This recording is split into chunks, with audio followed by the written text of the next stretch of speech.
1938 के समय का जापान, जहां युद्ध ने अपनी दस्तक दी। एक छोटा सा गांव नाम काकेगावा, जहां के वातावरण में शांति घुली हुई थी। लेकिन उसी बीच उसी गांव का एक 14 साल का लड़का नाम सेसाकू नाकामुरा, वो चुपके से एक अंधेरी गुनाहों के रास्ते चल पड़ा। वो बहरा था, दुनिया से अलग थलग रहता था, और फिर धीरे धीरे यही उसकी खामोशी एक खतरनाक हथियार बन गया और किसी को भनक तक नहीं लगी। गांव वाले उसे अजीब नजरों से देखते थे, लेकिन सेसाकू देखता सब कुछ था। हर किसी का चेहरा, हरकत पर उसकी खामोशी में कुछ तो था, लेकिन कोई समझ न पाया। 1938 में काकेगावा गांव में लोग हमेशा की तरह खेतों में मेहनत कर रहे थे, बच्चे गलियों में दौड़ रहे थे, लेकिन सेसाकू का घर, लेकिन वहां पर सन्नाटा था। पर क्यों? उसके बाप फुमिसादा सख्त मिजाज किसान थे, उसके माँ भाई सब अपने काम में व्यस्त रहते थे। कोई नहीं जानता था कि इस लड़के के दिमाग में क्या पक रहा है। 1938 की उस सुबह को 15 साल की एक लड़की तोयोको के अचानक से गायब हो गई। पूरा गांव में हड़कंप मच गया। लोग फुसफुसाए,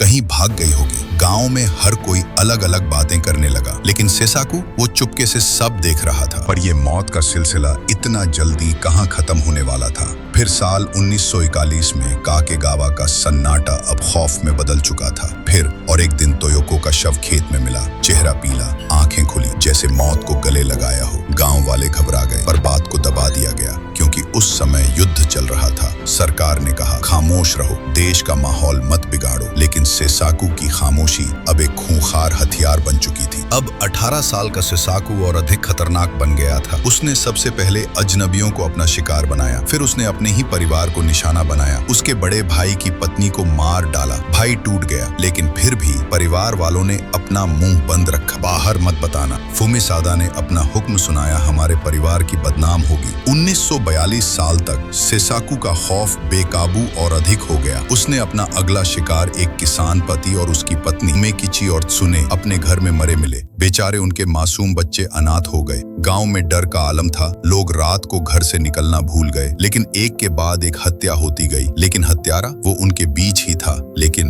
कोई नहीं जानता था। अक्टूबर 1942 में आखिरकार सेसाकू पकड़ा गया। एक गांव वाले ने उसे क्राइम वाले जगह पर देख लिया था। पुलिस वालों ने तुरंत कार्रवाई की। पुलिस ने छापा मारा, छिपे सबूत मिले, और फिर सारे सबूत एक एक करके बाहर आ गए। कुछ ही हफ्तों में मुकदमा शुरू हो गया। मुकदमे में सेसाकू के वकील ने चिल्लाकर कहा, ये लड़का पागल है। लेकिन उस समय देश में युद्ध चल रहा था और जल्दी फैसला करना था। कोर्ट ने इस बात को नकार दिया। फैसला साफ था, सेसाकू ही गुनहगार था। उसे फांसी की सजा दे दी गई। उसके बाप फुमिसादा नाकामुरा सबसे पहले टूट गए। गिरफ्तारी के कुछ हफ्तों बाद वो अपनी खामोशी और उससे मिली शर्मिंदगी का बोझ न झेल सके। उन्होंने अपनी जान ले ली। सेसाकू नाकामुरा की कहानी सिर्फ एक कातिल की कहानी नहीं है, ये चुप्पी का सबक है, डर का सबक है, और एक टूटे हुए इंसान की कहानी जिसे अनदेखा करना सबको भारी पड़ा। दोस्तों, सच्ची क्राइम स्टोरीज और सस्पेंस थ्रिलर के लिए हमारे चैनल को सब्सक्राइब करें। हर कहानी में नया रहस्य, नया ट्विस्ट